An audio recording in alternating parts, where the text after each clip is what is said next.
Hey everybody, welcome back to the shop. So today I want to talk about our shops as a system, and when you really think about it, our shops are just like a multitude of systems that make up the whole.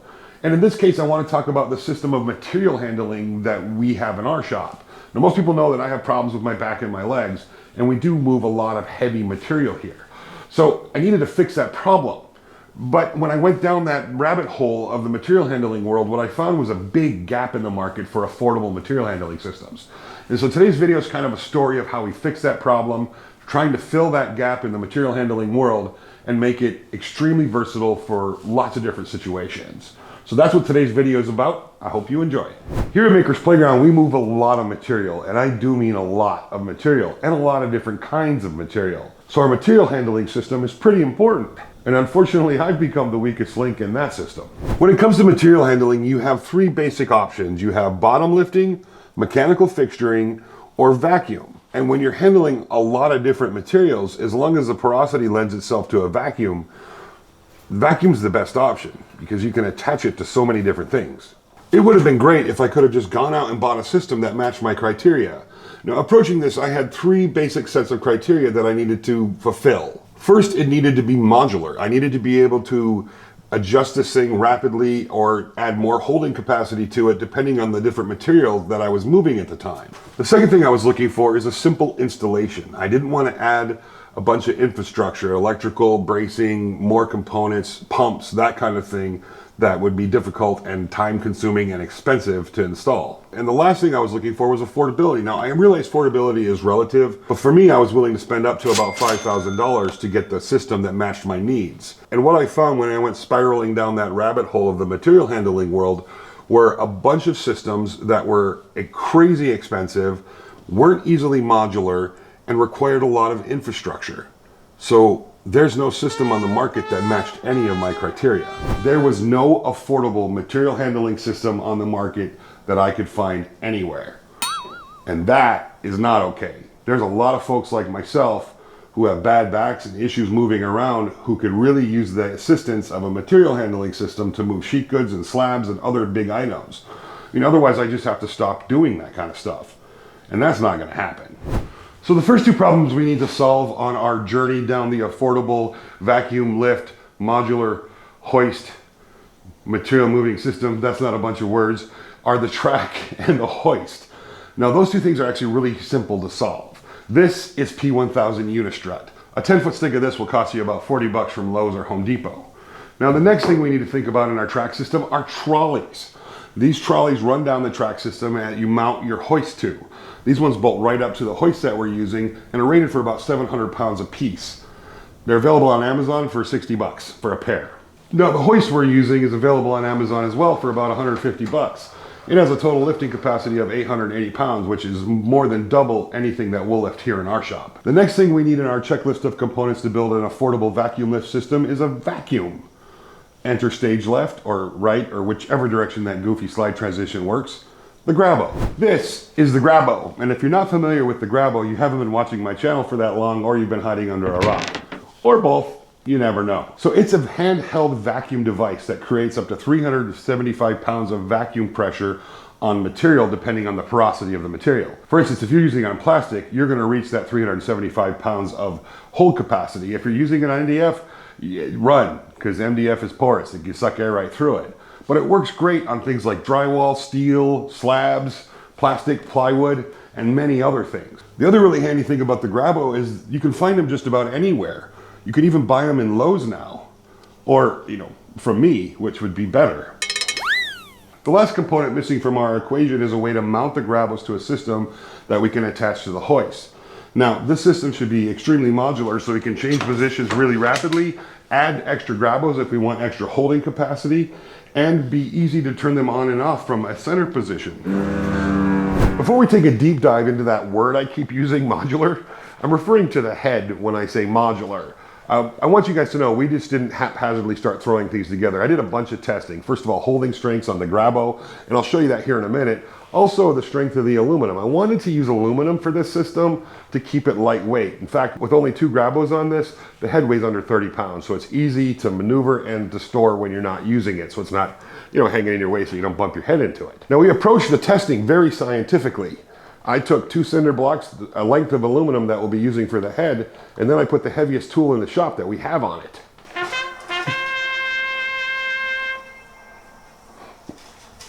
So not only did we test it with the biggest tool in the shop, but we also used this mystical power called math.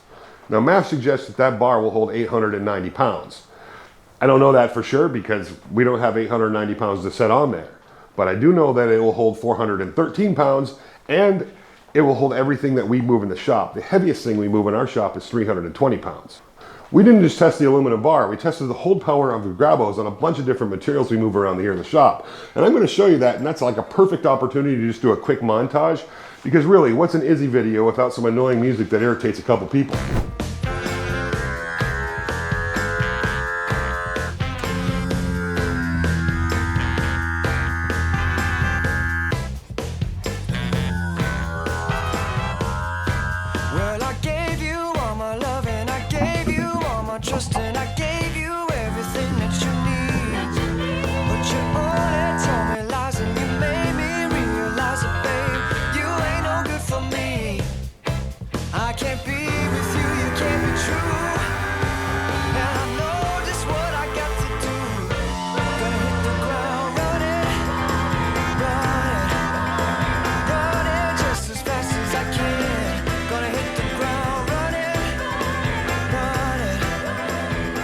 All those weights that you just saw were in pounds. So every weight that you saw means that that's the kind of hold that it had, whether it was 250 up to 395, that's the amount of poundage that it held. And keep in mind, that's just one grabo. On the systems, there's at least 2 grabos, so you can double all those weights.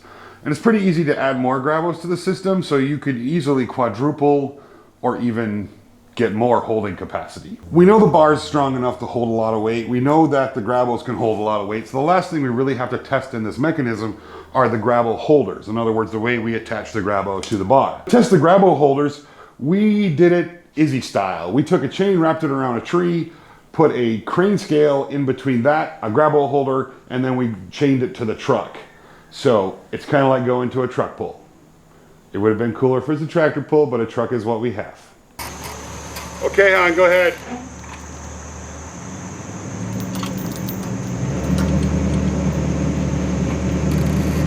Give it.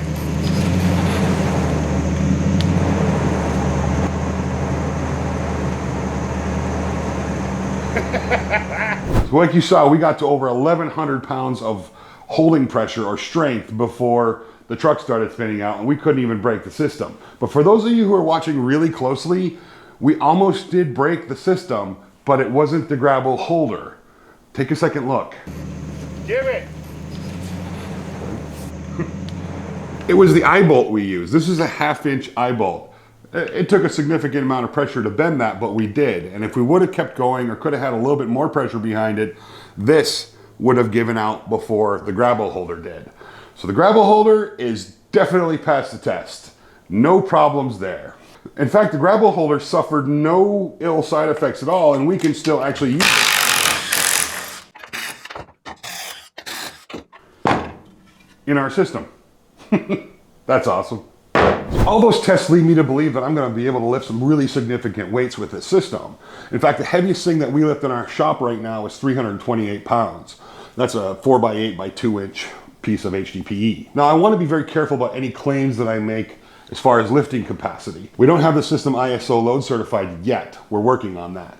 But again, any system is only as strong as its weakest link. So if the track system won't support the weight, or the rafters that you're attaching your track to won't support the weight, or any one of those things can make a difference in the capacity of those systems.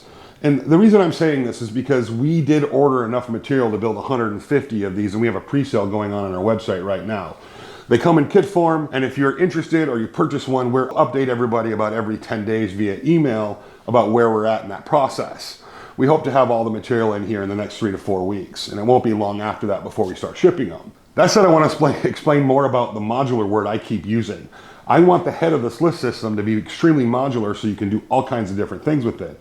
First and foremost, add more holding power. So this is the system right here. The system comes with a bar, 2 grabo holders, the handle, and for those of you who want it, have the option to have a lever right here that turns the grabos on and off, 2 of them, so you don't have to go over and push the buttons. First thing when I'm talking about modularity, if that's a word, is being able to add more holding power very, very quickly. So if I wanted to add some more grabos to get a little more oomph behind it, I just pull the pin spring, I can move my grabo holders out of the way and add another one really quickly to the system.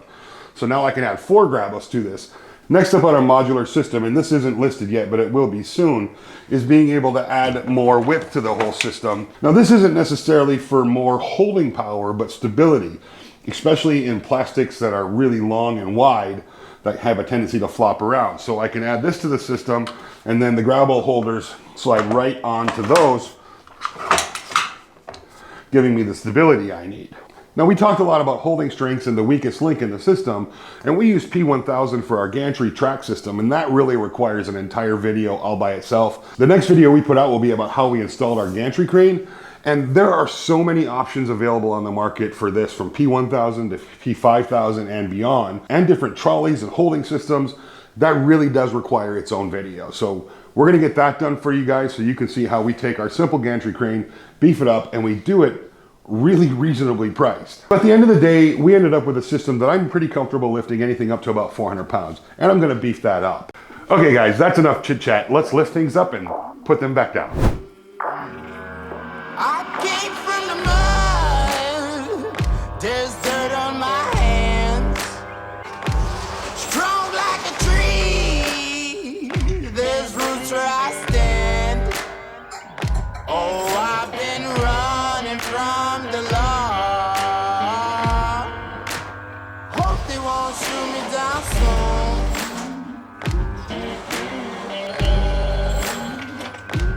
Casing gone a sleepless night.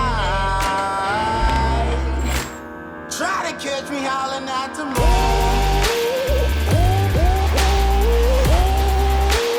Try to catch me howling at the moon. Try to catch me howling at the moon. So I am very happy with what we've been able to do, especially from cost standpoint. If you go out there in the world and start looking at vacuum lift systems, they're expensive. The ones we saw at IWF were $14,000 to $25,000. Now, if you do some deep digging online, you might be able to find some that say they're like, at first glance, look like they're $4,500 or $5,000, but that's just for the head. But then you still need a giant air compressor, or in some cases, you'll need a rotary vane pump, and all the infrastructure that comes along with that, with power requirements and a heavier track system. It's over $10,000 by the time you get said and done.